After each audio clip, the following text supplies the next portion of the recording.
Pangmayaman ang restaurant na kasalukuyang kinaroroonan ni Felicity. Maganda sana ang atmosphere at ambience. Masarap din ang pagkain. Dangan at nakakabwisit ang kanyang ka-blind date. Kapag ako napangasawa mo, hindi ko hahayaan na magtrabaho ka. Alam mo, kahit hindi ka kagandahan, pwede ka namang manatili na lang sa bahay eh. Aroganting sambit na matandang lalaki. Tumaas ang kilay ni City. Ganun ba? Ang boring naman pala na magiging buhay ko sa'yo. Tugon niya saka uminom ng juice. Sinadya ni City na maglagay ng make-up na parang uso pa noong 90s at hindi yun kaaya-aya sa mata ng ka-blind date niyang may malaking tiyan at panot. Ayos lang, hindi ka rin naman maganda para isama sa mga mall. So, sa tingin mo gwapo ka? Bumuntong hininga sa City at walang ganang sinandalan likod sa sofa. Ang totoo, kahit ganitong itsura ko, may manliligaw ako. Tumawa ng malakas na lalaki. Ikaw, may suitor? Oo, sinabihan ko ni siyang pumunta dito at sunduin ako. Ang totoo, ideya lang naman ang madrasta ko na makipagkita sa'yo. Sa tingin mo ba, ginusto ko ang blind date na to? Para lang hindi mapayang stepmom ko, pinuntahan kita. Pasalamat ka nga at nakipagkita pa ako sa'yo. Talaga lang ha? Sige, ipakilala mo sa akin yung sinasabi mo. Baka mas may itsura pa ako riyan sa manliligaw mo. Tumingin sa paligid sa City. Sa oras na yon, isang matangkad at tila walang emosyon na lalaki ang pumasok sa coffee shop. Tumayo siya at naglakad patungo sa kinaroroonan ng Ginoo na kumuha sa atensyon niya. Handsome guy, excuse me? Tawag pansin ni City dito. The guy just looked at him. Help me. Kailangan ko lang gawin to at pakisumpa na lang ako kung hindi ka single. Bulong na City sa lalaki. Pagkasambit noon, dumukwang siya at saka nilapat ang kanyang labi sa bibig ng Ginoo. Nang maghiwalay sila, agad siyang sumuliyap sa matandang ka-blind date. Ano? Okay na ba? Naniniwala ka na ba na pupunta ang manliligaw ko? Nagalit ang matandang lalaki saka ito tumayo at tinuro sa City. Ikaw, walang delikadesa. Talagang hinalikan mo isang lalaki na hindi mo naman kilala. Sigaw nito na hindi naniniwalang manliligaw na City ang lalaki dahil sa taglay no nakagwapuhan. Maghintay ka at sasabihin ko sa madrasta mo mga bagay na ginawa mo. Uy! Bahagyang napangiti sa City.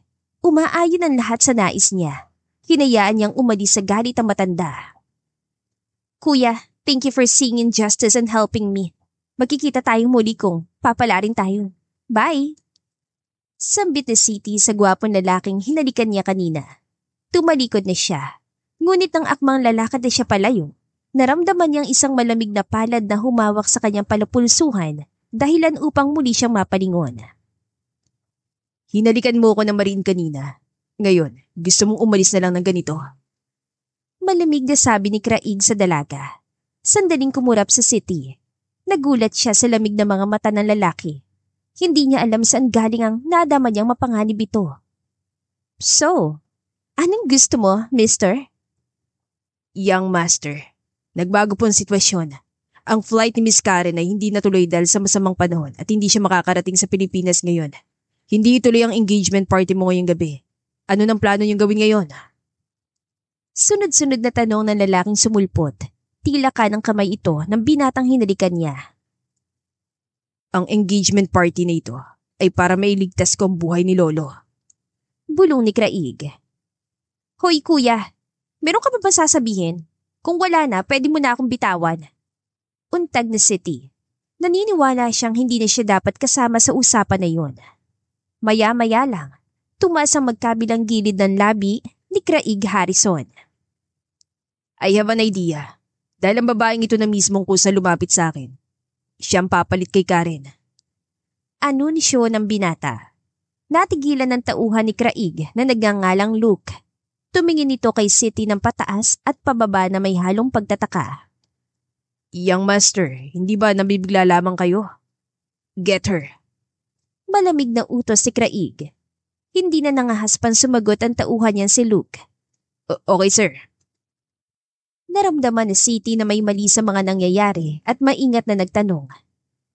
Anong ibig mo sabihin na ako na? Kuya, anong gagawin mo sa akin? Hinalikan mo ko at aalis ka na lang ng ganun. Be responsible. Ulit ni Craig. Responsible? Talaga kuya?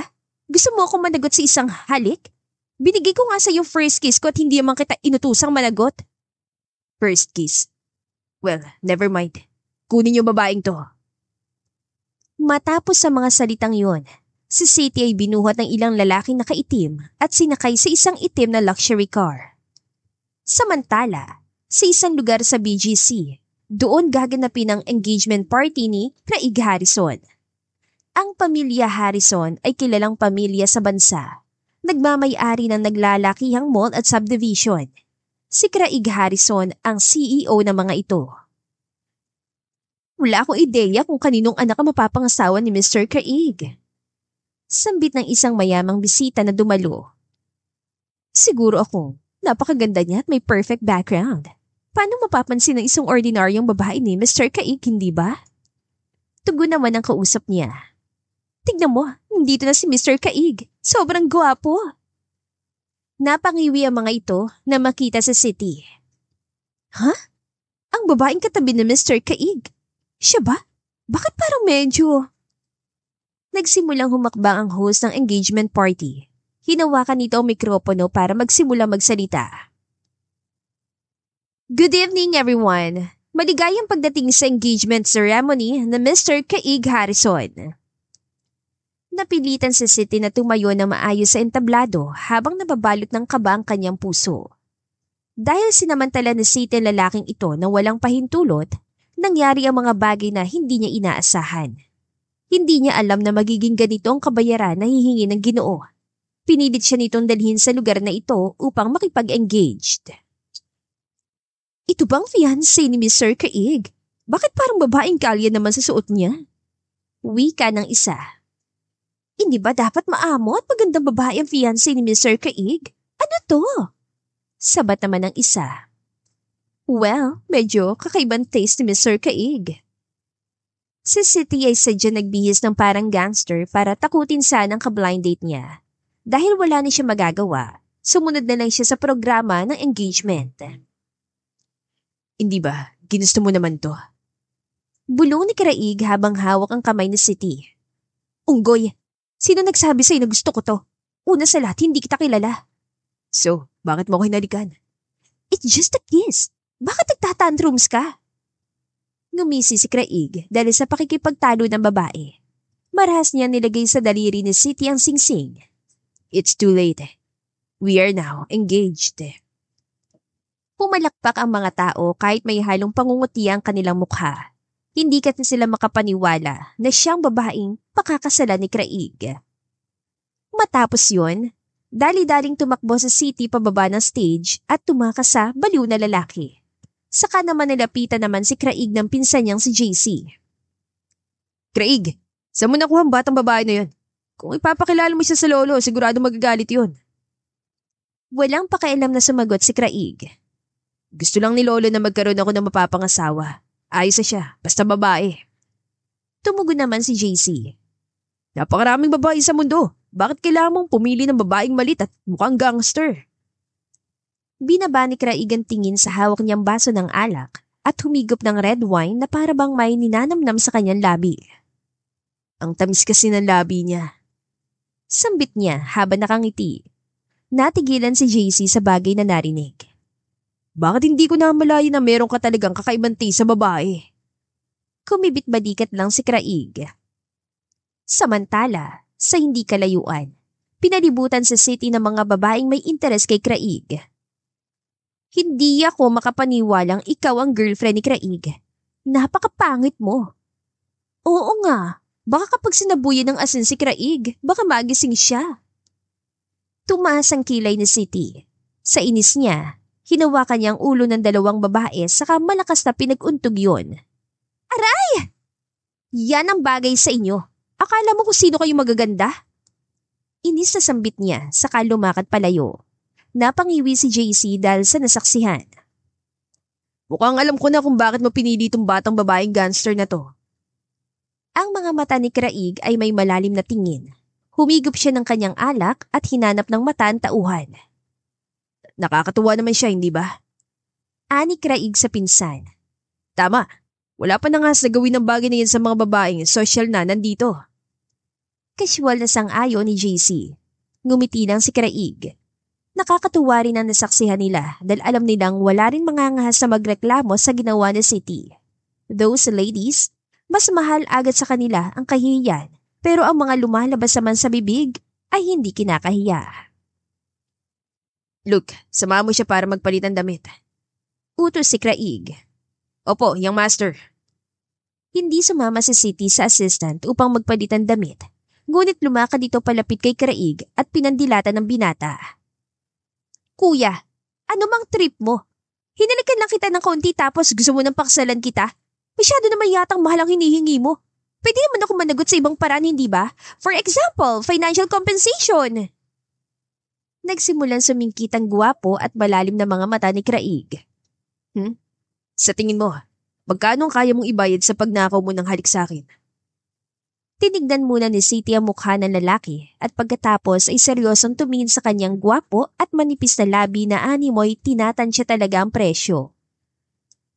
Nahihirapan akong sabihin, you should name the price yourself. Mukha ka ng matanda at siguradong hindi yun ang first kiss mo. Kaya mas mabuting hindi lalagpas ang 200 piso. Wala na akong mas malaki pa doon. Mapangas ka. 200? Gulat na sambit ni Luke nang marinig ang sinabi ng dalaga. Tinaas ni Craig ang kanyang kamay upang sanyasan ang tauhan na umatras at pagkatapos ay kinurot ang nakatutok na baba ni City gamit ang kanyang mga payat na daliri. Little woman, since may lakas ang loob kang landi ng matandang lalaki na gaya ko in public, kailangan mo sumunod sa akin at harapin ang consequences ng ginawa mo. Okay. Pwede na ba akong pumunta sa banyo? Saad ni City. Hindi nagsalita si Craig, ngunit binigyan lamang ng matalim na tingin ng kanyang mga tauhan. Tila nagsasabing dadali ng dalaga sa banyo.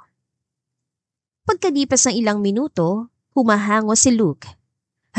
Yung master, tumalo ng binibini sa bintana ng banyo at tumakbo palayo. Nagpadala ako ng mga tao para habulin siya. No need to chase her. Alamin mo ang pangalan at address ng bahay ng babaeng yun. Magpadala ka ng mga regalo para sa proposal ng kasal. Muling utos si Craig. Yes, sir. Umiling si JC habang minamasdan ng kanyang pinsan. Craig, gusto mo na ba talagang pakasalan ng isang walang silbing babae? Sa katunayan, isang babaeng katulad niya lamang ang karapat-dapat. Pagputol ni Craig sa sinasabi ni JC. Samantala, gabi na makauwi sa City sa kanilang bahay. Pagkapasok, nakita niyang isang nakataas na kamay. Ang lakas ng loob mong bumalik pa!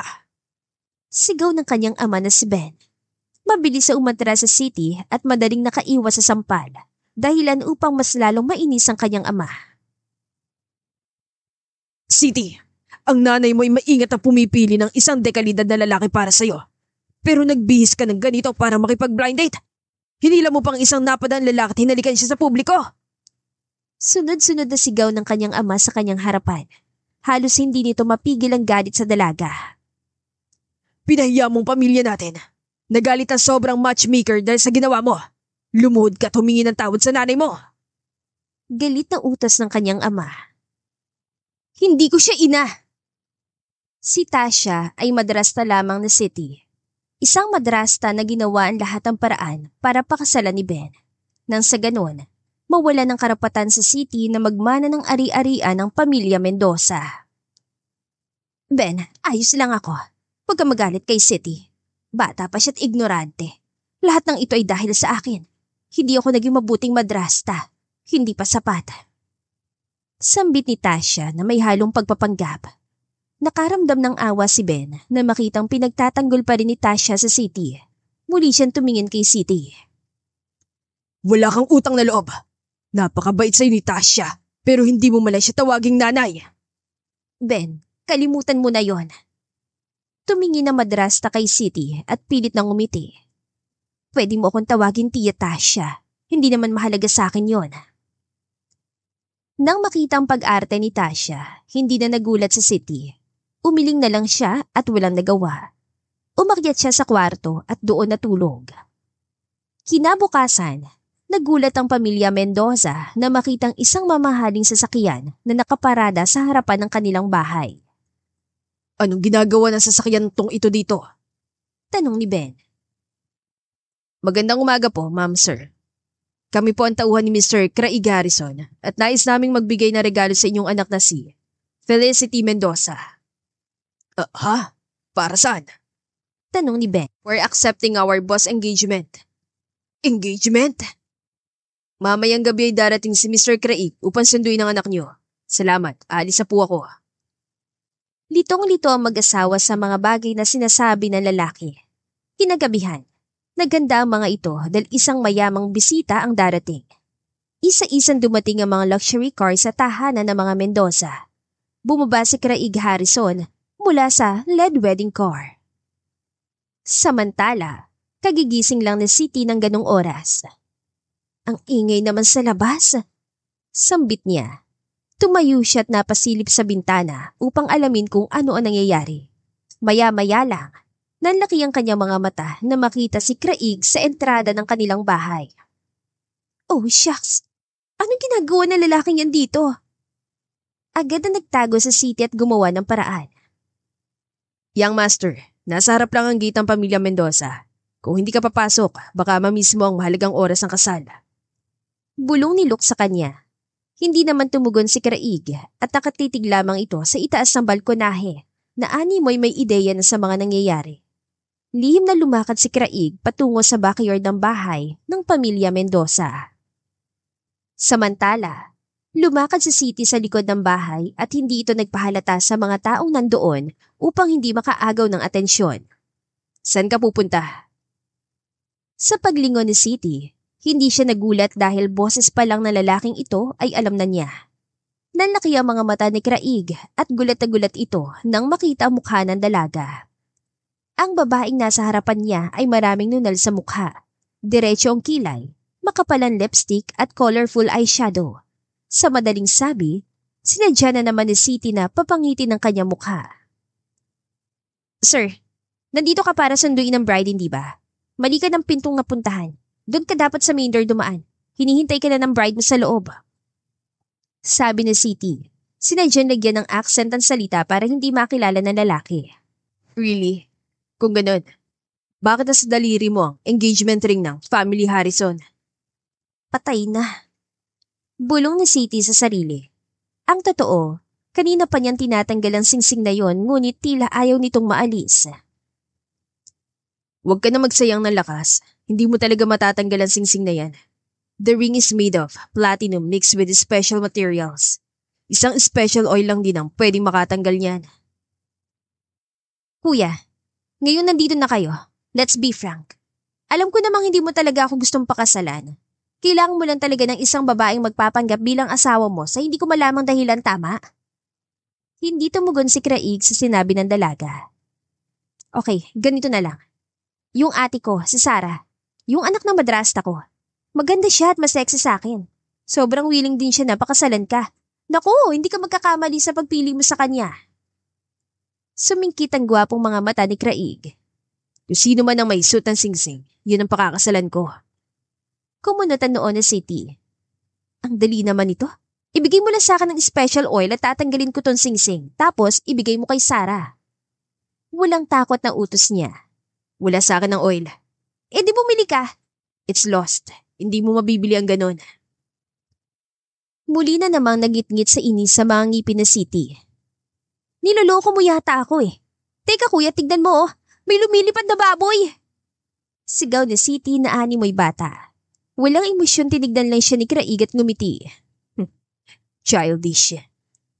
Tatakbo pa lang sana si City nang mabilis na mahawakan ni Craig ang kweryo niya at binuhat siya nito na animoy sako ng bigas. Nang makarating ang dalawa sa mansyon ng mga Harrison, sinama ni Craig si City at binigay sa mga katulong. Kunin yung babaeng to at linisan siya. Utos si Craig sa mga kasambahay. Dali-dali naman tumakbo ang mga katulong upang sundin ang inutos ng young master. Matapos mabura ang mga makeup sa mukha ni City, ay binihisan siya na maayos. Lumabas ang dalaga mula sa kwarto. Sa pagharap ni Craig, Tanlaki ang kanyang mga mata nang makita ang tunay na mukha ng dalaga. Hindi naman pala masama ang itsura mo kapag naayusan. Sambit ni Craig, isang bagay na hindi pinansin ng dalaga. Pilit na kinalma ni Craig ang sarili dahil tila nabighani siya sa itsura nito. Makipag-cooperate ka lang sa akin. Wala akong gagawing masama sa'yo. Sa mga oras na ito, alam na ng dalaga na wala na siya magagawa pa. Ay, okay, fine. Makikipag-cooperate ako sa'yo. After all, ako naman na nag-first move nung nakaraan. But kuya, kailangan mo kong bigyan ng definite time kung hanggang kailan ako makikipag-cooperate sa'yo. After the expiration date, magkakanya-kanya na tayo. Tumaas ang kilay ni Craig habang nakatingin sa kanya. 3 months. Deal! Let's go! Let's get married! Muli niyang wika, saka kinuha ang kamay ni Craig at pinag-intertwined ang kanilang mga daliri. Tumama ang tingin ni Craig sa kamay nila na City. Ramdam niya ang maliit at malambot na kamay ng dalaga. Ngunit ang ipinagtataka niya, hindi siya naiilang o naiinis sa paghawak ng dalaga. Samantalang siya ang tipo ng lalaking ayaw sa mga babaeng clingy. I now pronounce you husband and wife. You may now kiss the bride. Dahil malaki ang pagitan ng height ng dalawa, napilitan si Craig na yumuko upang maabot ang labi ng City. Mabilis nilang nilapat ang kanilang labi. Hindi naman maiwasan na City na maramdaman ang bilis ng tibok ng kanyang puso. Ano ba itong nararamdaman ko? Kinakabahan ba ako? Hindi naman ganito yung pakiramdam ko nung hinalikan ko siya nung una. Tanong ni City sa sarili. Matapos yun, sa gabi ng honeymoon ng dalawa, nakaupo sa City sa kama at naghihintay sa lalaking napangasawa niya. Si Craig naman ay katatapos lamang maglinis ng katawan at lumabas ng banyo. Tumayo ka na dyan. Malamig na utos si Craig, ngunit hindi kumilos ang babae. Lumakad ang lalaki at tuluyan lumapit sa dalaga. Doon lang niya napansin na nakatulog ito na nakaupo. Napatitig siya sa magandang mukha ni City, ngunit maya-maya lang ay nagising ito. Kuya, anong ginagawa mo sa akin? Binabalaan kita ha? Nasa contract marriage lang ang usapan natin. Sunod-sunod na pagbabanta ng babae. Sino nagsabi sa'yo na isang kontrata lang ang kasal natin? Kumunot ang noon ni City sa tinura ng binata. Kuya, balak mo bang sumira sa kasunduan natin? Hindi ba sinabi mo na 3 months lang ang itatagal ng kasal? Yes, I said that. Pero wala naman ako sinabing sa loob ng 3 buwan. Walang mangyayari sa atin. Kuya, kailangan mo tumapad sa usapan. Huwag kang sinungaling.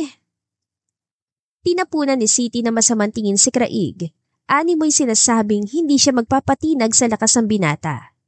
Nang makita yun ni Craig, sandali siya napangising sa kamarahang binitawan ng katawan ni City.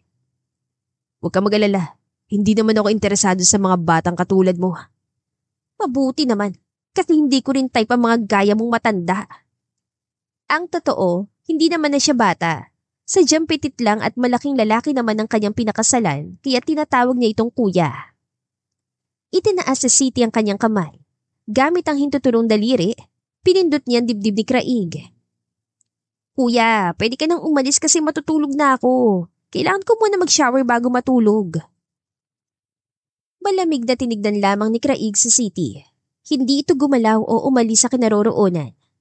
Napabuntong hininga na lang ang babae. Umikot na lang ito at sa kabilang bahagi dumaan patungo sa shower. Kuya, pwede mo bang iabot sa akin yung suot kong damit kanina? Nahihiyang utos sa City matapos siya maligo. Tinapon ko na. Tinapon mo? Kung ganoon, bigyan mo ako ng damit na pwede kong suotin. Ganyan bang ugali ng isang taong humihingi ng pabor? Ha? Ano ba dapat ang ugali ko? Beg me. Malakas sa sinarado ni City ang pinto ng banyo. Forget it.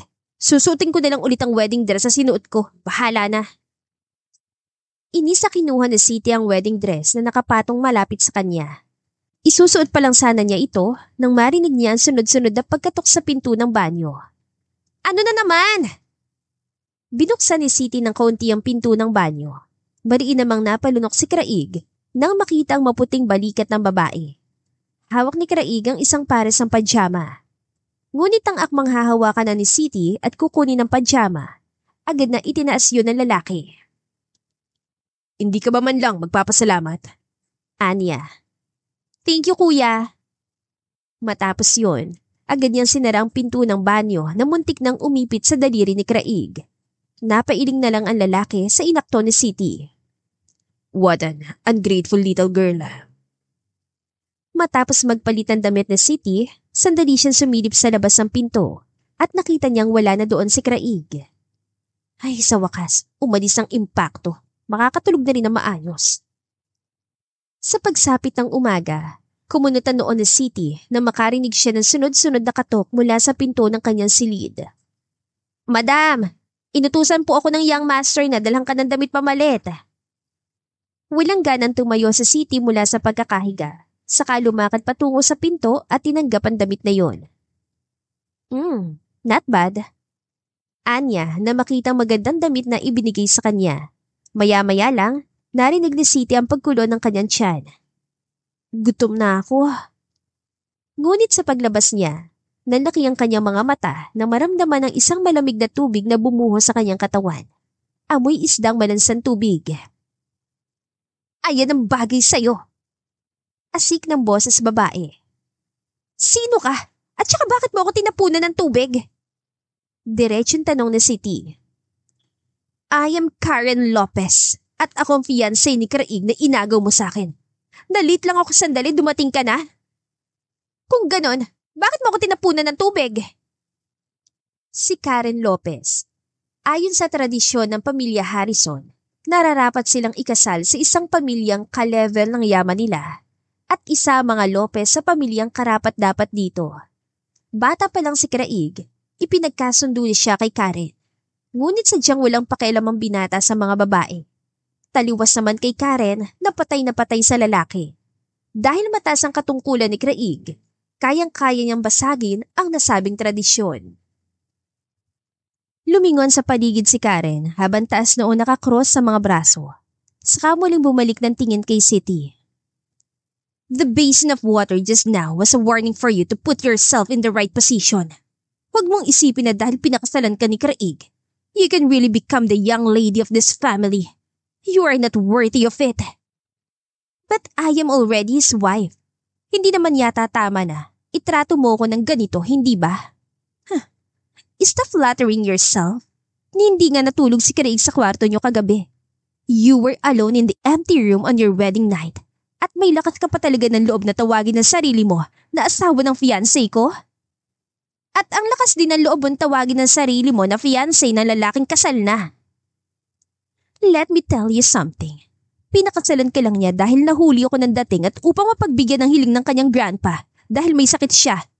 As soon as his grandfather recovers, you will have to get out of their family and I, the real wife, who will be in your position.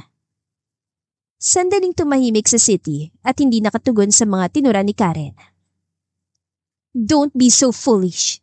Kahit kailan, hindi magkakagusto sa'yo si Craig. Apart from a name, you are nothing in their family. My family, not even as good as a servant. You must abide by the rules, got it? Dagdag pa ng malditang si Karen. Yes, I got it. You are sensible. Be quiet in the future. Let's go. I have an appointment for a manicure today. The manicurist is almost here. Utos si Karen sa mga kasama niyang kasambahay. Ngunit ang akmang aalis sa si Karen, muling nagsalita sa City. Sandali lang. Tumigil sa paghapbang si Karen at iritabling lumingon kay City. Huwag ba sabihing magbibigay ka pa ng opinion? No, it's just that katatapos lang kasi ng kasal ko at ang totoo, wala akong ideya sa mga rules na sinabi mo. Pwede mo bang ipaliwanag sa akin? Promise, kakabisaduhin ko talaga mga rules na yon. Well, since you ask, willing naman akong sabihin sa iyo ang lahat. Well, sandali lang po. Pinagdaong palad ng City ang kanyang mga palad, saka nakiusap kay Karen. Miss Karen, hindi kasi matalas ang memorya ko sa mga ganitong bagay. Pwede kaya tayo mag-usap sa loob ng kwarto para makapaganda din ako ng papel sa kalapis? Ay nako, ang sakit mo sa ulo. Inis na wika ni Karen. Ngunit sa pagpasok ni Karen sa loob ng silid, malakas na sinarado ni City ang pinto ng kwarto sa kanilak ito. Ang mga katulong ni Karen ay naiwan sa labas at nagtataka. Sa loob ng silid, marahas na hinila ni City ang buhok ni Karen patungo sa banyo ng silid. Anong balak mo gawin? Tinalikod ni City ang dalaga at inipit ang kamay nito sa likuran habang nakaharap ito sa toilet. Sabihin mo, ano yung tubig na binuhos niyo sa akin kanina? Animoy demonyo ang itsura ni City. It's the dirty water used to kill fish in the kitchen. Nauutal na tugon na Karen. Oh, ganun ba? Isang pilyang ngiti ang ginawa ni City. Matapos yon, tinulak niya ang ulo ni Karen papasok sa toilet bowl na halos hindi na ito makahinga. Halos masuka si Karen dahil sa ginagawa ni City sa kanya. Makalipas ang 30 segundo, inahon ni City ang ulo ni Karen. Anong pakiramdam, Miss Karen? Ikaw? Sino ka para saktan ako? Ikaw ang nagsimula, lumaban lang ako. Tinapunan mo ako ng maruming tubig kaya pinatikim ko sa yung tubig sa banyo. Now, it's a time. Ako ay isang Lopez, isa sa mayayamang pamilya sa bansa. How dare you treat me like this? Wala akong pakialam kung kaninong Poncio Pilato ka pa nanggaling. Niyaya ako magpakasal na lalaking sinasabi mo para maging asawa niya, hindi para maging punching bag mo. Tumayo ng tuwid si City at naghalokip-kip, saka pa ilalim na tumingin kay Karen. Tandaan mo to. Don't mess with me again. Matapos yon, muli niyang tinulak ang ulo ni Karen sa loob ng toilet bowl, saka binitawan ito. Habol hininga naman si Karen. Ikaw, hayop ka. Isusumbong kita sa daddy ko at sasabihin ko kay Craig na hiwalayan ka. Talaga? That's great. Baka pasalamatan pa kita kapag ginawa mo yan. Matapos yon, marahas na hinila na City si Karen saka pinalabas ang kwarto na animoy isang gamit lamang. Walang choice sa City dahil mabaho ng suot yung damit, kaya tinanggal niya ito at muling naglinis ng katawan. Sa pagkakataong ito, kumuha na lang siya ng damit ni Craig sa cabinet.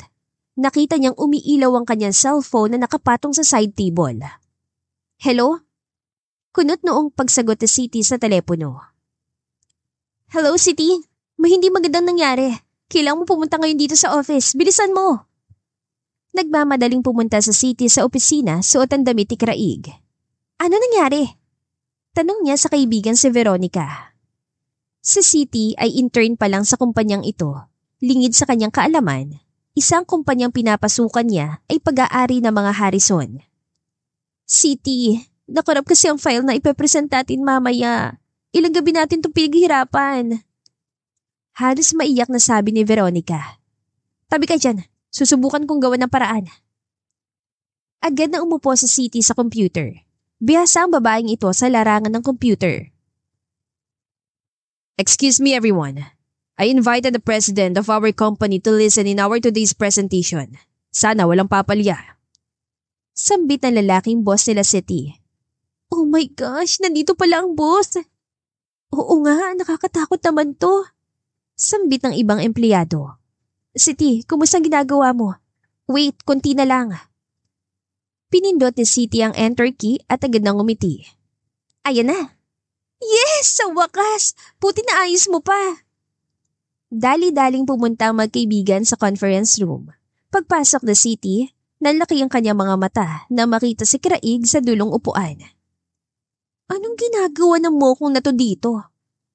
Sumingkit naman ang mga mata ni Craig at tinignan siya na animoy hindi siya kilala. By the way, this is Craig Harrison at siya may-ari ng kumpanyang ito, kaya galingan nyo.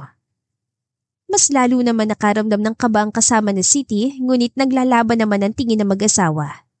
Matapos ang presentation, dismayadong lumabas sa meeting room ang mga boss. Anong klaseng presentation yun? Napakapangit! Sorry po sir. At ikaw City? Anong klaseng damit yan suot mo? Napakaluwag.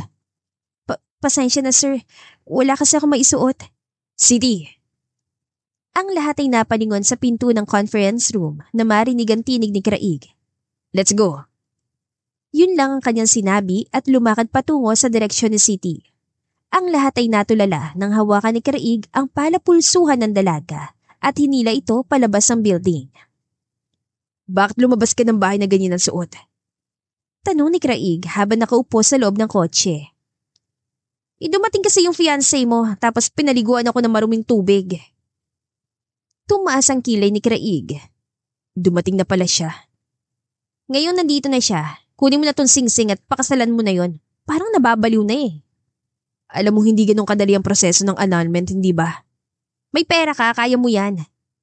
Lumingon si Craig sa dalaga. Nagtama ang tingin ng dalawa sa isa't isa. Nilapit ni Craig ang mukha niya at mariin namang napalunok sa seti. Agad niyang narinig ang malakas sa tibok ng kanyang puso. Alam mo hindi kita basta pakakawalan. You kissed me, right? Pay for it. Mariing napalunok sa seti. Kung tutuusin, malaki ang utang mo sa akin because I am the reason kung bakit natakasan mo matandang lalaki sa restaurant. So, you owe me a lot. Ikaw palang isip bata eh. Hindi ka makamove on sa kiss. Whatever. Simula ngayon, hindi ka napapasok sa opisina. Alam mo ba kung gaano kadelikado ang buhay mo?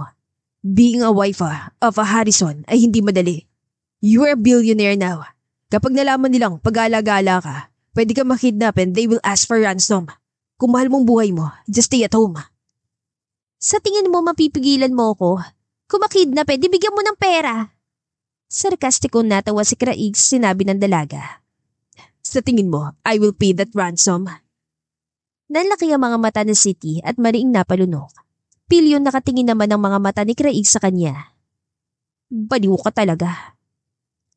Nang dumating sila sa mansyon, Sir Craig, nasa ospital po si Miss Karen. Galit na galit ang parents niya sa nangyari. Bakit? Ano ba nangyari? Walang ganang tugon ni Craig. Si Miss City po kasi, nilublob sa inodoro si Miss Karen at nakainom ito ng konting tubig. Suka siya ng suka ngayon sa ospital.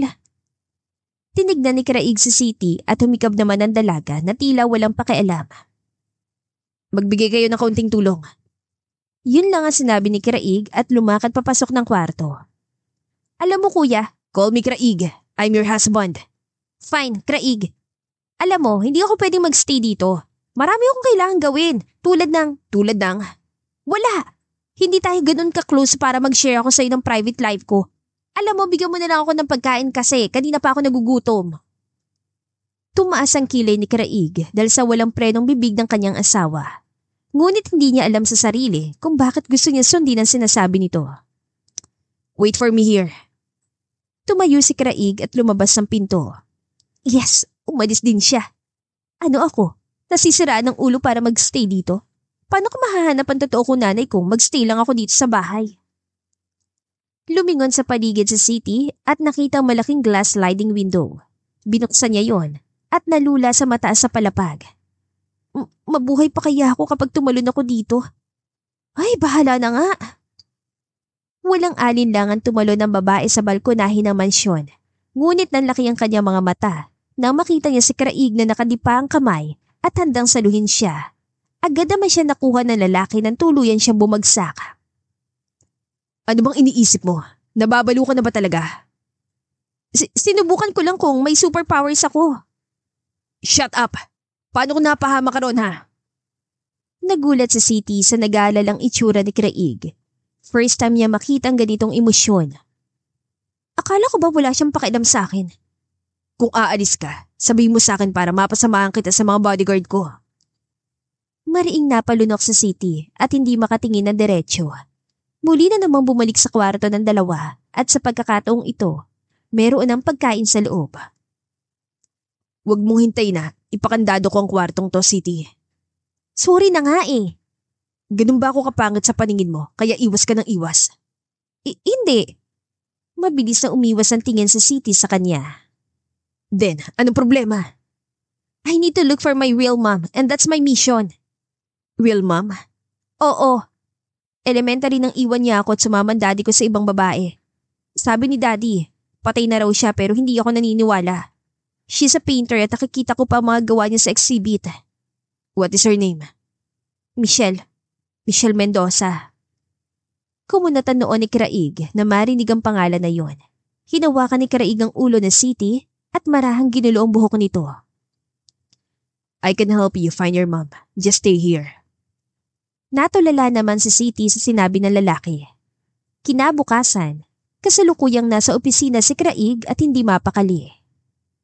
Sir Craig, ayos lang po ba kayo? Kanina pa kayo balisa.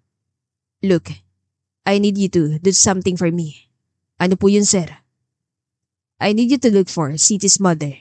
Hindi ko alam kung bakit, pero parang may kung ano sa kanya nagpapadala sa akin sa isang babae. Babae, sir? Yes, isang batang babae mula sa nakaraan ko. Sa tingin ko, matanda ako sa kanya na 5 taon. I was 11 years old when I was kidnapped at isang batang babae nagligtas sa akin. I am not sure pero she has the personality of City. That's why she caught my attention. Kaya po pala gano'n na lang ang interes niya sa babaeng yun. Sumingkit ang mata ni Craig at tinigdan si Luke. Hindi ako interesado sa kanya. I'm just curious. Sige po sir, sabi mo eh. Maya-maya lang, narinig ni Craig ang pagtunog ng kanyang cellphone at nakita ang pangalan ng daddy ni Karen. Hello? Pagsagot ng lalaki. Hello Craig. Ano tong sinasabi ng anak ko na sinaktan siya ng wife mo? Nakala ko ba nagkasundo na tayo na tungkol dito? I will visit the hospital later. Ayokong pag-usapan ng mga bagay na yan sa telepono. Thanks. Agad na binaba ni Craig ang tawag, saka sinandalan likod sa backrest ng kanyang upuan. What a pain. Hindi ko alam na masakit pala sa ulong babaeng yun. Sa kabilang banda, nakahiga si City sa loob ng kwarto at hindi mawarian kung anong gagawin niya dito. Ay, boring naman. Nasasayang ang oras ko sa lugar na to. Maya-maya lang, nakita niyang kanyang cellphone. Ano bang problema ni Daddy tumatawag sa akin? Kinuha niya ito at sinagot. Anak, nasan ka? Nasa bahay ka na ba ng mga Harrison? Anong pakiramdam dyan, anak? Huwag mo kami kalimutan ha. Nandito lang kami. Kailan ka ba magpapadala? Kumunatan noon ni City. Akala naman ito nagtrabaho ako sa abroad. Dad, wala ko yung papadala sa inyo. Bukod sa hindi ako makapasok sa trabaho, nakakulong lang ako dito sa bahay. Besides, malaking iniwang pera ni Mommy sa inyo, hindi ba? Bakit? Gusto bang babaengin ang pera nyo? City, huwag kang magsalita ng ganyan sa mami mo. Hindi ko nga siya, Mommy.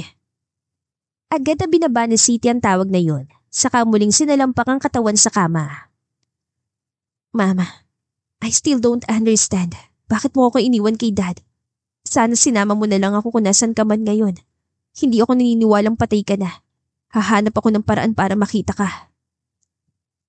Nandito na ba ang asawa ni Craig? Kumunatan noon na City na marinig ang tinig ng isang matanda mula sa sala.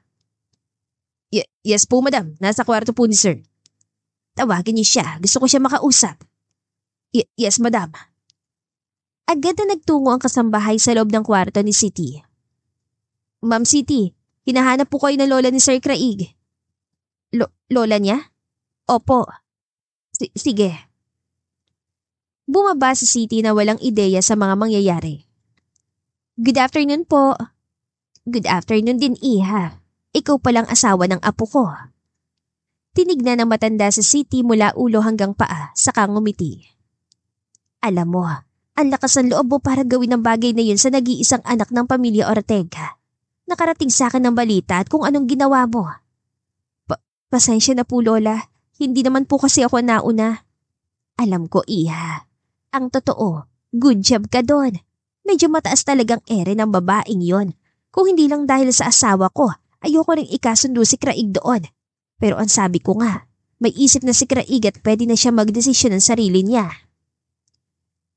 Ganun po ba? Anyway, Iha, buntis ka na ba? Ho? I know, it will take time naman. Pero, naka-score na ba ang apo ko? Lola, ano po bang sinasabi niyo? Nako, Iha, huwag ka nang mahiya at pinagdaanan ko rin naman yan. Sa tingin ko kasi magbabago agad ang isip ng asawa ko sa oras na malaman niyang may apo na siya. Wala pong ganun, Lola. Ang totoo, itong apo niyo ay mahinang klase. Ha? So wala nangyari kagabi? Ay naku, itong apo ko. Di bale, ako nang bahala. Ito talagang apo ko. Sandali lang po, Lola. Lumakad palayo ang matanda at tuluyang pumasok sa kanyang silid. Napakamot na lang ng ulo sa City dahil sa mga nangyayari. Ay nako, sakit naman sa ulo nito.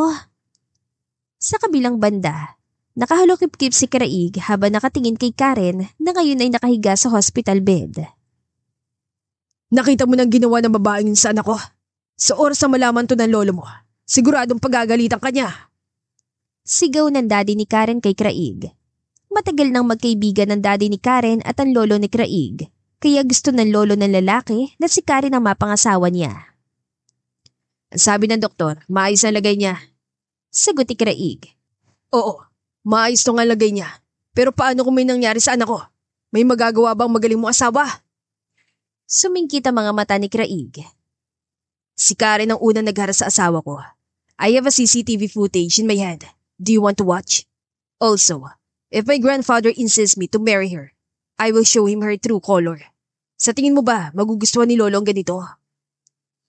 Mariing napalunok ang daddy ni Karen. Alam niya sa sarili ang ugali ng kanyang anak. Kahit na, isang lukulas na babaeng ipapasok mo sa pamilya Harrison. Your grandpa will not accept this. Huwag mo nang problemahin ang bagay na yon. Kung hindi nalit si Karen sa usapan, di sana siyang pinakasalan ko. Pero nangyari na nangyari. We're done. Tumalikod si Craig at lumakad palabas ng pinto. Craig! Craig! Sa pag-uwi ni Craig, agad na lumapit ang kanyang lola. Apo, ano itong sinasabi ng asawa mo na mahina ka raw? Halika nga rito.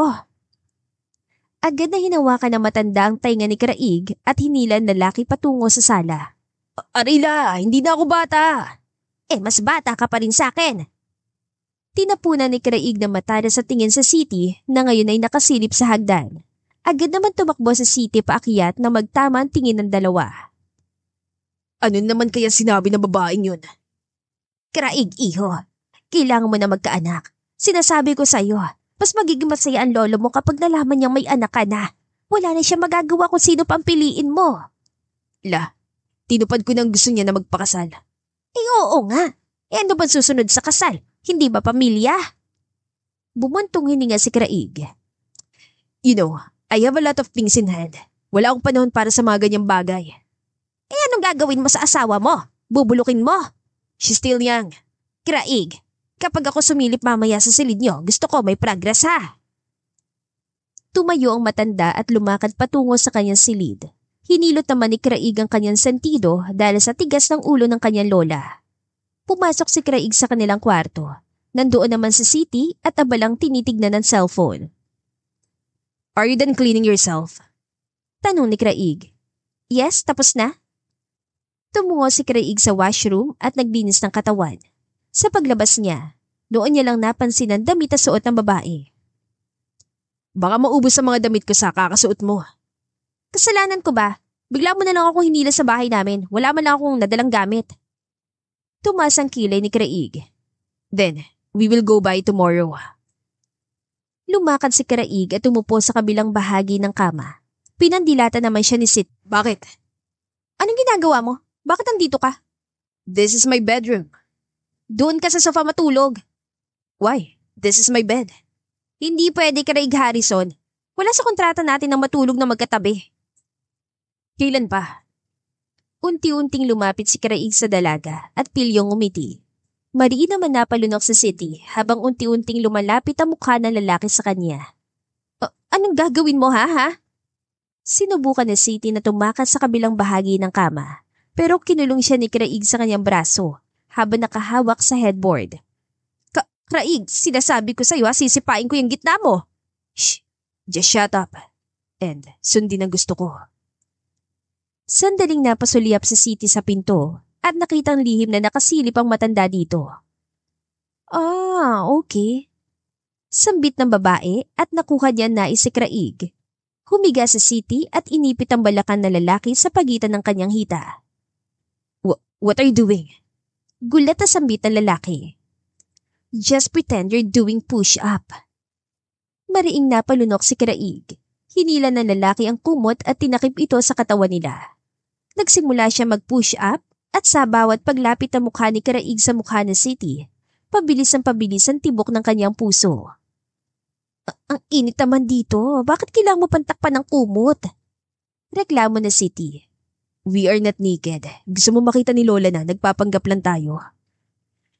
Mariing napalunok sa City at umiwas ang tingin. Nang mapansin niyang sinara ng matandang pinto, agad siya nakahinga ng maluwag. Wala na siya. Umalis ang lola mo. Sa kalikutan ng babae, tumama ang ulo niya sa ulo ni Craig, dahilan upang ma-out of balance ang lalaki at tuluyang magkadikit ang kanilang katawan. Bastos! Inisasambit ni City saka malakas na tinulak ang lalaki. Pinagbabato niya si Craig ng unan at pulang-pula ang mukha niya. Hey, it's not my fault. Ikaw tong malikot eh. Tumama ang tingin na City sa ibabang bahagi ni Craig. Ano yan? Tingnan mo! Manyak! Sigaw ni City nang mapansin ito. You little brat. Hinawakan ni Craig ang magkabilang palapulsuhan ni City at inawat sa pagwawala ang babae. Kapag hindi ka tumigil, halikan kita. Agad na natahimik si City at napakagat sa ibabang bahagi ng kanyang labi. There, just calm down and shut up. Normal lang sa lalaking ganitong bagay. Marahang binitiwan ni Craig ang kamay ng babae. Kinuha na City ang kumot at humiga sa kama, saka tinakpan ng sarili. Ewan ko sa'yo, manyak! Pathetic. Kinaumagahan, nagising sa City na wala na si Craig sa kanilang kwarto. Muli naman siya naalala nangyari kagabi. Bakit pambidis ang tibok ng puso ko sa lalaking yun? No, City, hindi ka pwedeng ma-fall sa kanya, okay? Maya-maya lang, isang mensahe ang natanggap ni City sa kanyang cellphone.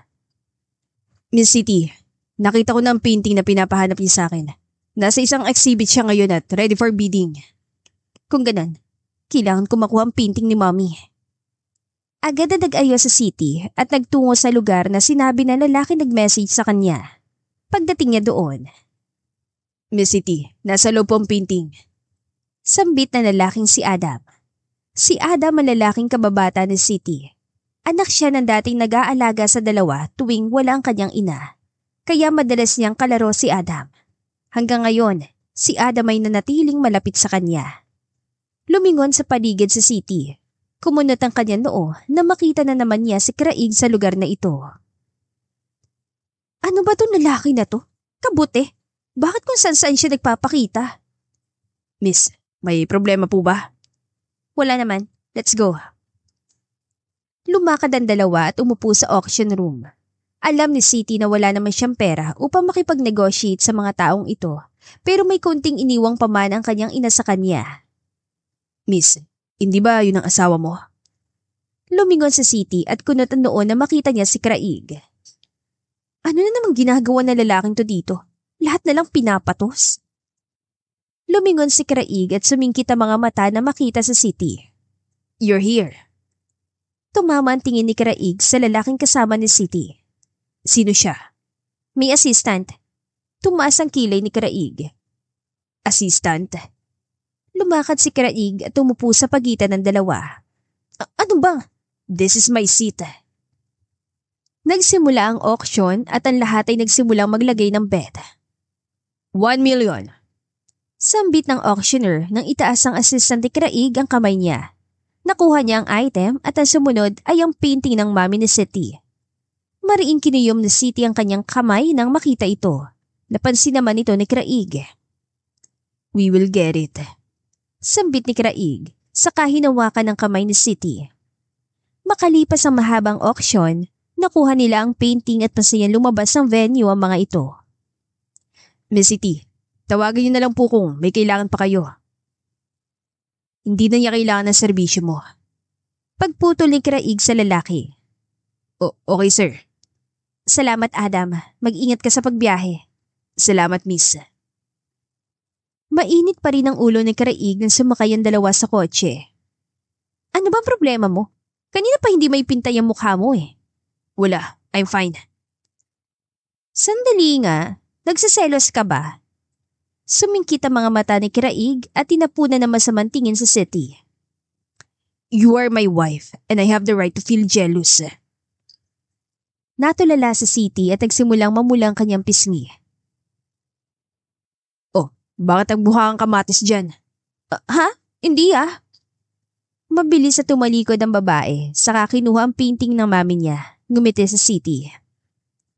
We are almost there. Matipid na sambit ni Craig. Yes, kunti na lang malalaman ko na nangyari sa kanya. Sir Craig, We receive a message that your grandpa's looking for you. Successful daw pong heart operation niya at ikaw unang hinahanap. Bumuntong hininga si Craig.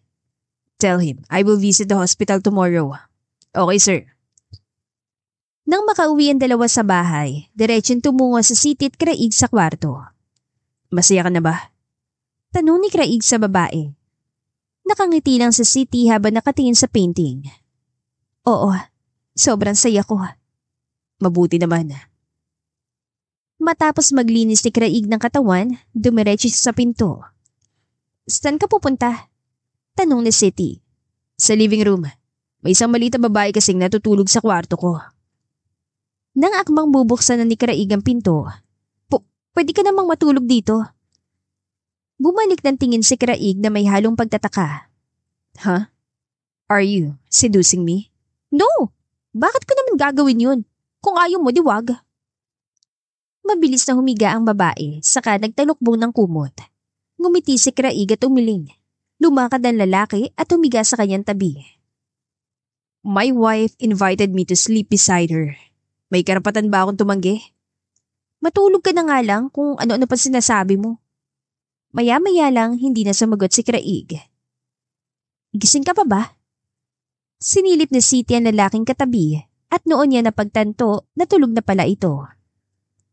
In fairness, ang gwapo pa rin kahit natutulog. Hinawakan ni City ang dulo ng pilikmata ni Craig. Ang haba talaga ng pilikmata niya. Alam mo, kung ganyan ka lang magkakasundo tayo. Mukha kang mabait kapag tulog eh. Hindi nakakasawa pagmasdan yung kagwapuhan mo. Nagpalumbaba ang babae saka tinitigan si Craig. Hindi ko alam kung bakit, pero parang nakita na talaga kita noon pa. Hindi na malaya na City na sa pagtitig niya kay Craig, tuluyan na siya nakatulog. Kinaumagahan, nagising si Craig na may mabigat na nakadagan sa kanyang tiyan. Kumunot ang kanyang noo nang makita niya si City na komportabling nakayakap sa kanya.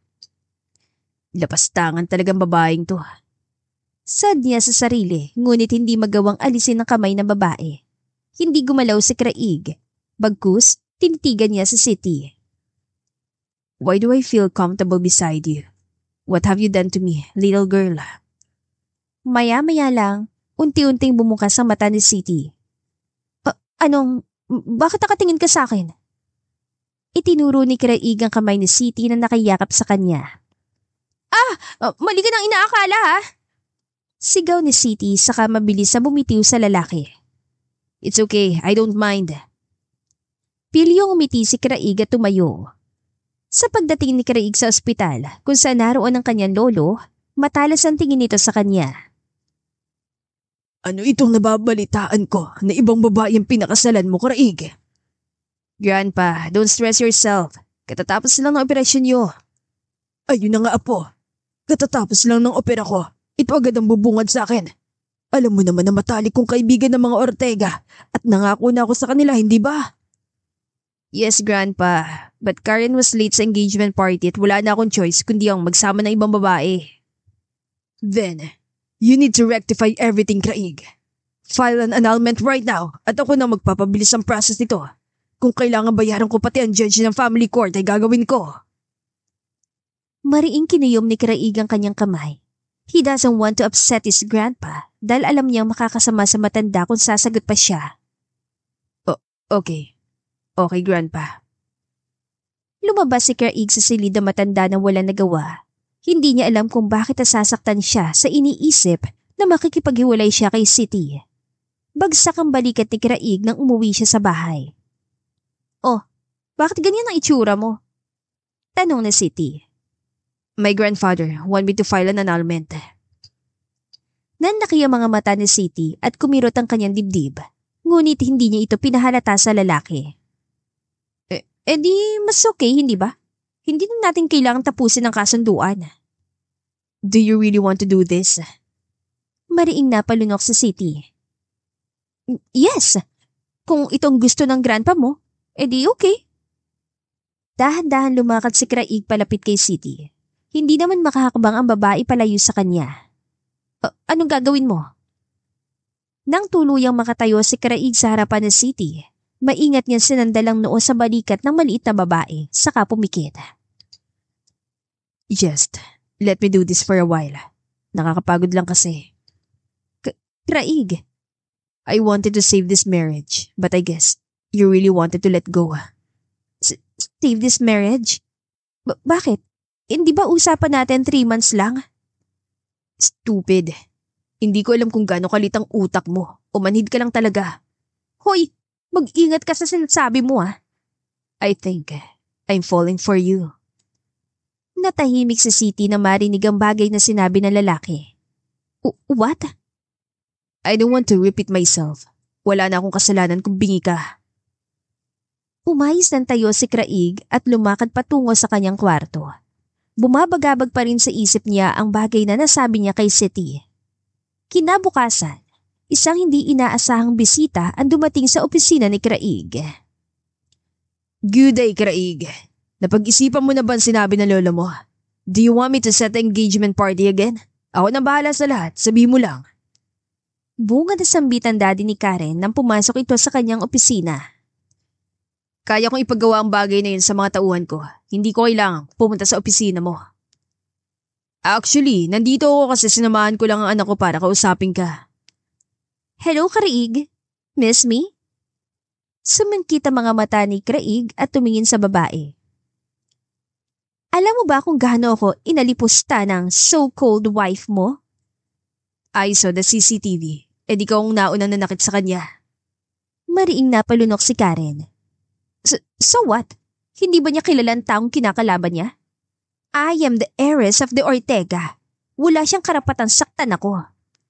And as a human, wala ka rin karapatan na saktan siya. Look, Craig. Pinoprotektahan ko lang ang pag-aari ko and you are mine, my fiancé. Since we were young, matagal na nagkasundo ang pamilya natin at hindi mo pwedeng sirain ang kasunduan ng gano'n na lang. Besides, I love you so much at hindi mo na mababago yung... Tama na, Karen.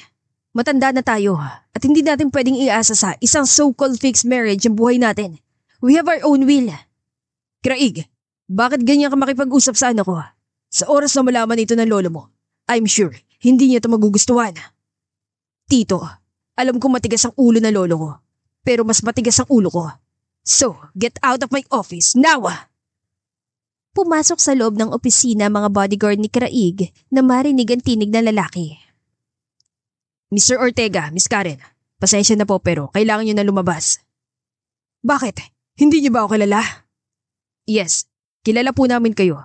Pero mas kilala namin si Sir Craig. Please sir, you have to go. Isang matalas sa tingin ang iniwan ni Karen kay Craig. Hindi ito makapaniwala na magagawa ito sa kanya ng lalaki. Paglipas ng oras, dumating naman sa opisina ang kanyang lola. Apo, nabalitaan ko nangyari sa mga Ortega. Galit na galit sila. Pero hindi ko hinayaang makarating ito sa lolo mo dahil masama ito sa kanyang kalusugan. Pasensya ka na, Apo, kung hindi ako makatulong sa'yo. Ayos lang pula. Problema kong bagay nito, kaya ako dapat ang umayos. Kumunutan noon ni Craig nang hawakan ng matanda ang kanyang kamay. Iho, mabait na bata sa city. Kung talagang mahal mo siya, ipaglaban mo. Tutulong ako sa iyong kumbinsihin ng lolo mo bago pa ito makarating sa iyong mga magulang. Opo la, ayaw nang dagdagan pang isipin ni na mama at dad. Anyway, magpahinga na kayo la. O sige iho, ikaw din. Tama na munang mabibigat na isipin, okay? Opo. Matapos ang usapan na yon, lumakad palabas ang matanda at naiwan naman si Craig na mag-isa. Bumuntong hininga siya at sinandalang likod sa swivel chair. Sir, I have a news tungkol sa kinaroroonan ng mami ni Miss City. What? Yes sir, alam na po namin kung nasa ng location niya. Sige, ihanda niyong kotse.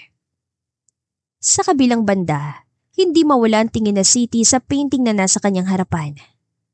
Mami, nasaan ka na ba? Nararamdaman ko talaga sa puso ko na buhay ka pa.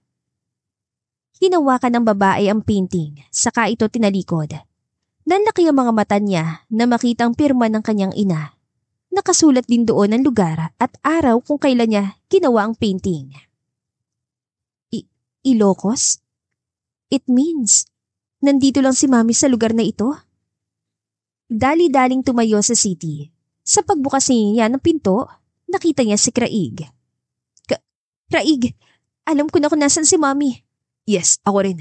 Sumakay ka na sa kotse at pupuntahan natin siya. Tumango ang babae at agad silang nagbiyahe patungo sa kinaroroonan ng kanyang ina. Makalipas ang 1 oras, isang malaking mansyon ang bumungad sa mata ng dalawa. Sir, ayon sa nalaman namin, this is the house of a Smith family. Panimulang sambit ni Luke. Smith, hindi ba sila ang… Yes, sir. Ang pamilya nila ay kilala na nagmamayari ng malalaking kumpanya ng alak. They are the leading company in terms of this product. We once offered them a collaboration pero tumanggi sila. This family is very private. So, it means… Yes, sir. Possible na si Miss City ay galing sa isang mayamang pamilya. Ma! Lumabas ka dyan, Ma!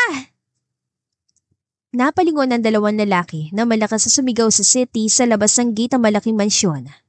City, huwag kang mag-iskandalo dito. Nandyan sa loob ang nanay ko. Dahil sa ingay, nabulabog ang pamilya Smith na kasalukuyan nagkakape. Ano nangyayari sa labas? Ma'am, may gumagawa po ng scene sa labas. Felicity Mendoza raw po ang pangalan. Nanlaki ang mga mata ni Michelle na marinig ang pangalan na iyon. Nagsimula manginig ang kanyang kamay. Bakit, Michelle? Kilala mo ba ang babaeng yun? Tanong ng asawa ng babae. Hindi ako sigurado. Ma'am, sandali lang po. Bawal kayo pumasok sa lugar na to, ma'am. Pagpigil ng isang lalaki kay City. Don't worry, I will take full responsibility on this. Sambit naman ni Craig sa lalaki. Mr. Craig Harrison, kailan pa kayo natutong maging trespassers? We didn't expect a visit from you. I'm sorry, Mr. Smith. My wife just want to see her mother. Kumunatan noon ng lalaki at tumingin kay Michelle. Her mother? Natulala si Michelle na makita sa City. Ma'am? Michelle, anong ibig sabihin nito? Tanong ng asawa ng babae. Hindi ko siya anak. Maniwala ka, Greg. Then, bakit sinasabi niyang may nanay ka niya? I don't know. Ma'am, ako to. I am the daughter of Ben Mendoza. 6 years old ako nang umalis ka. Pero ang sabi ni Dad patay ka na raw. Pero hindi ako naniwala. Ako to, Ma'am. Ben? You mean, yung Ben na dati mong ka-live-in? Mariing napalunok si Michelle. Greg, magpapaliwanag ako sa'yo. I will just talk to her. Nagtungo sina Michelle at City sa garden ng mansyon at doon nag-usap. Ma'am, maniwala ka, ako ang anak mo. Alam ko. Po? Tinignan ni Michelle sa City ng diretsyo. Nakakatuwa na. Napalaki ka ni Ben na maayos. Mabuti naman na tinupad niya ang pangako niya. Ma'am, isang buntong hininga ang ginawa ni Michelle. I'm sorry, City. Kung iniwan kita, yan ang gusto mong marinig, hindi ba? Hindi ko kayo maintindihan. Gusto ko lang naman. Greg was my fiancé back then, bago ako magbuntis sa'yo. 1 week before my wedding, nalasing ako sa isang bar, and I had a night with your father. Isang bagay na labis kong pinagsisihan noon. He was my ex-boyfriend, at hindi ko alam na nasa bar din siya that night. Ayoko mawala sa akin si Greg dahil mahal ko siya. Tinago ko sa kanya lahat hanggang sa ipanganak kita. Binigay kita kay Ben at sinabing ilihim ang lahat ng tungkol sa akin. We are a total stranger and I promised him na I will give you financial support. You always think na lagi mo akong kasama noon pero hindi mo alam na mabilis lang din akong umaalis ng bahay. I know na darating ang araw na hahanapin mo ko. And ito na nga iyon. You mean, iniwan mo talaga ako? Na kahit konting pagmamahal ay wala kang ibinigay sa akin? Marahang pinahira ni Michelle ang luha sa kanyang mga mata. Believe me, I love you so much. Matagal kong pinag-isipan na aminin kay Greg ang lahat pero natatakot ako. May heart problem siya at ayoko makadagdag sa iniisip niya. Pero paano ako, Ma'am? Bakit? Bakit ganun lang kadali para sa'yo na iwan ako? It's not easy, City. Pero I need to do it because of my family. The Smith and my family has the same status. We need to merge our business at malaking kahiyan sa pamilya sa oras na malaman nilang tungkol sa iyo. Pero anak niyo ako! Oo, anak kita. At dahil doon ay napahamak ka. What do you mean? You were 6 years old na muntik ka nang makidnap. Naalala mo ba nung humabol ka sa akin sa kotse? Believe me, durog na durog ang puso ko doon. Wala akong ideya na sa pagsunod mo, isang lalaking kumuha sa'yo at dinukot ka. Nalaman ko na lang sa daddy mo na nakuha ka na ng mga pulis at nasagip kasamang isang batang lalaki. Kunot ang noon ni City habang pinakikinggan ng sinasabi ng kanyang ina. Unti-unting bumabalik ang alaala na sinasabi nito. Since then, hindi na ako nagpakita pa sa inyo dahil ayoko na mangyari ang bagay na yon. Habang tumatanda ka, lalo ka nagkakaroon ng maraming tanong. That's why I cut everything between us. Ibig sabihin, mabuti pa pala sa'yo si Daddy. Tinakwil mo ko dahil isa akong pagkakamali. City, hindi ganun yun. Ganun yun, Mama. Hinawakan ni Michelle ang kamay na City. Oo, inaamin ko noon. Natakot akong sabihin kay Greg ang lahat. Pero ngayon nakita na kita. Mas lalong tumibay ang dibdib ko at naisa kitang makasama. No, Ma'am. Sapat na yun nalaman ko ang totoo. Sapat na yun nalaman kong hindi ako legal child at dahil doon. Kailangan mo kong iwan. Naiintindihan ko na, Mama. Kinuha ni City ang kanyang kamay at tumayo mula sa bench na kinauupuan nila. Mariin niyang pinahira ng luha sa kanyang mga mata at pilit ng ngumiti. Don't worry. Hindi na ako manggugulo sa maganda mong buhay. Malaman ko lang na buhay ka. Maayos na ako. City, gusto ko lang magpasalamat sa iyo, Ma'am. Salamat sa pagbuo mo ng magandang pantasya sa isip ko. Akala ko nun magandang buhay ng pamilya ko. Tuwing nakikita kita dati, lagi ka nakangiti. Kaya pala kasi lahat ng yon, hindi totoo. Tumalikod sa City at nang hinakbang na niyang kanyang paa. City, natigilan sa City. Kung mayroon man totoo sa mga nakaraan mo, iyon na yung pagmamahal ko sa iyo dahil anak kita. Hindi ko man naipagsigawan sa buong mundo. But you're still my daughter. Kung ganun, salamat. Lumakad palayo sa City at hindi na lumingon pa. Mariin niyang kinagat ang ilalim ng kanyang labi upang pigilin ang kanyang paghikbi. I will not ask if you're okay. Sambit ni Craig nang tuluyang makasakay sa City sa kotse. Kinuha ni Craig ang ulo ng dalaga saka ito inalalayan sa pagsandal sa kanyang balikat. Sige na, umiyak ka lang. Hindi ako umiiyak. Sambit ni City saka humikbi. Sige, sabi mo eh. Nagsimulang umandar ang kotse palayo sa mansyon na kanilang pinanggagalingan. Samantala, tinakpan ni Michelle ang kanyang labi habang pinipigil ang sunod-sunod na pag-iyak. Are you okay? Tanong ni Greg sa babae saka hinawakan ng kanyang balikat. I'm sorry, Greg. I think I'm not. Lumuhod si Michelle at lumuha sa harapan ni Greg. I'm sorry, Greg. I'm sorry dahil ngayon ko lang sasabihin ang bagay na ito. That girl is my daughter. So, that girl is City. Natigilan si Michelle at kumunat ang noo, saka lumingon sa kanyang asawa. Greg? Ngayon na sinabi mo na sa akin ang bagay na yan. Hindi mo na itatanong pero alam ko na tungkol sa kanya noon pa man. Paano? Tuwing nasa opisina ako, alam kong pumupunta ka sa kanila. I know that I made an investigation. Ang totoo, I'm just waiting for you to tell me. Pero mukhang wala ka talagang lakas ng loob na sabihin sa akin ang lahat. I'm sorry, Greg. Hindi ko sinasadya. Nakaraan ang lahat ng yon, Michelle. Besides, wala rin naman tayong anak and I know, kahit hindi mo sabihin, alam ko mahal na mahal mo ang anak mo. You can ask her to stay with us if she want. I will help you na makabawi sa anak mo. Ayusin mo kung anong meron kayo. The fact na pumunta siya rito, it means ganun kanya kamahal. Greg! Mahigpit na niyakap ni Michelle si Greg. Sina Craig at City ay kasalukuyang nasa loob ng kotse. Unti-unti na ring tumatahan ng babae habang nakasandal sa balikat ni Craig. Okay ka na ba? Tanong ni Craig kay City. Siguro?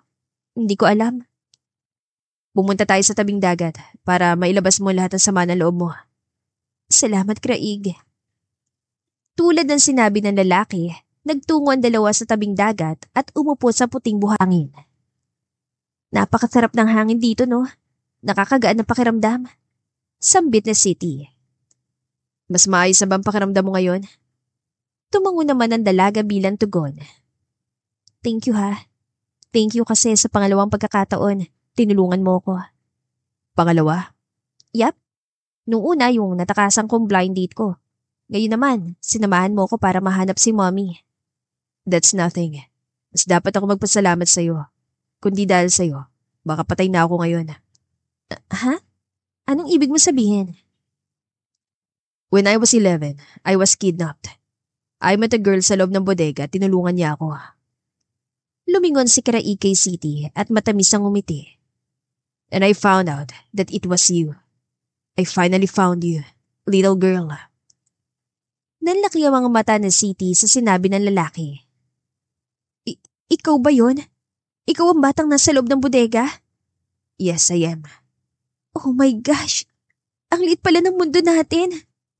Also, I promised myself na hahanapin kita. Malaki ang utang na loob ko sa'yo at una pa lang kita nakita.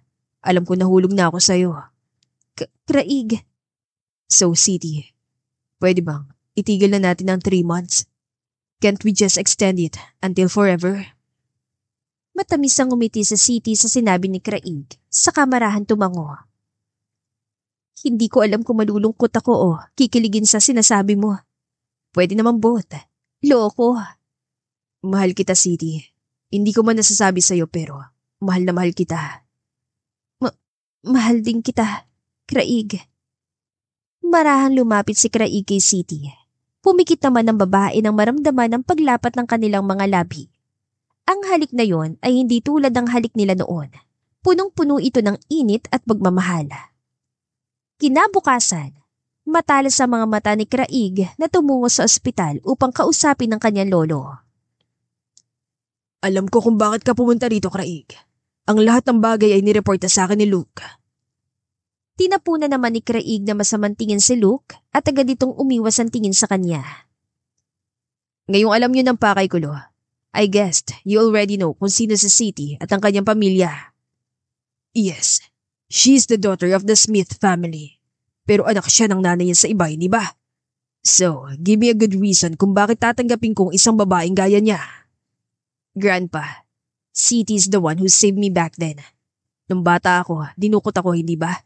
Si City ang batang babaeng nagligtas sa akin. Kumunot ang noon ang matanda at tumingin kay Craig ng diretsyo. Hindi ko alam if telling you this will change everything. Pero I hope may magbago sa desisyon niyo. Besides, I love her and she loves me. Itong unang beses na magpapasya ako para sa sarili ko, Grandpa.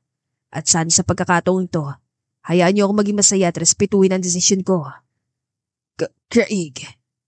Tumayo si Craig mula sa pagkakaupo sa may bangkito sa tabi ng kama. I'm sorry, Grandpa. I have to go. Tandaan niyo, kahit anong sabihin niyo, buo ng pasya ko. I will stay with City no matter what. Lumakad palabas ang silid na lalaki. Hindi na ito muling lumingon pa. Sir Craig, pasensya na po na sabi ko sa lolo lahat ng bagay. I didn't mean to. Sambit ng assistant yan si Luke. It's okay, naiintindihan ko. Ginagawa mo lang trabaho mo and that's fine. Salamat, sir. Samantala, nag-aayos si City ng damit sa kanilang kwarto na makatanggap siya ng isang mensahe.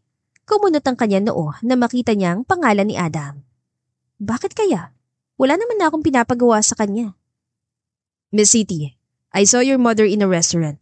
Nakausap ko siya at gusto ko daw niya makita. Here's the location.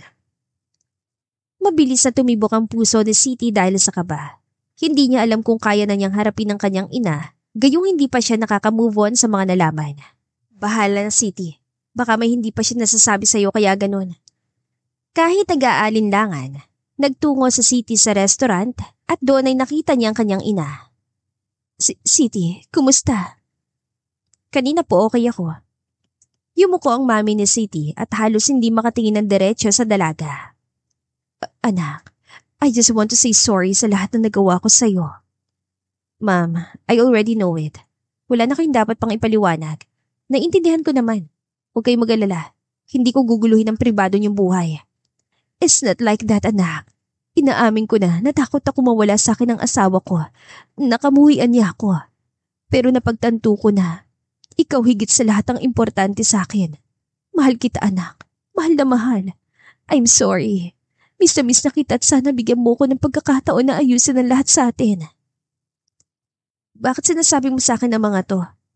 Ang totoo, sinabi ko na kay Greg ang lahat. He already knew everything about you. Ngayon nakita na kita at nandito ka na sa tabi ko. Gusto ko magpakananay. Kung bibigyan mo ko ng pagkakataon, anak, I want to be your mother again. Hindi napigil na Siti ang nararamdaman niya. Napahikbi siya at agad na yumakap sa kanyang ina. I miss you, ma'am. Hindi mo alam kung gaano ako naghintay sa'yo. I miss you too, anak. Sa pagkakataong yun, agad na inayos ng mag-ina ang lahat tungkol sa kanilang pamilya. Nagtungo sila sa daddy na Siti na si Ben. Michelle, anong ginagawa niyo rito at bakit kasama mo si Siti? Ben, makinig ka. From now on, sa custody ko na sa Siti at ako na ang bahala mag-alaga sa kanya. Pero hindi ibig sabihin nun ay tinatanggalan na kita ng karapatan kay Siti. You can still visit her. Siti, totoo ba ito? Opo, Dad. Huwag ka mag-alala. I can still see you. Huwag lang madrast ako. Baka gusto mo nang ipagtapat kay Daddy ang tungkol sa mga blind date ko noon. Mariing napalunok si Tasha. Anong ibig mo sabihin? Tumingin si Greg sa kanyang asawa. Tasha, may kailangan mo ba akong malaman? Sinasadya lang naman ni Tita Tasha na matanda maka-blinded ko. Ayaw niya kasing mapunta ako sa matinong lalaki. Totoo ba ito, Tasha? Ben, kasi. Kung ganun, totoo nga. Mag-uusap tayo mamaya. Muling tumingin si Ben kanila, Siti at Michelle.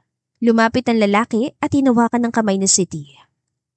Anak, Siti, alam ko hindi naging maganda ang buhay mo kay Daddy pero maniwala ka. Sinubukan ko maging mabuting ama.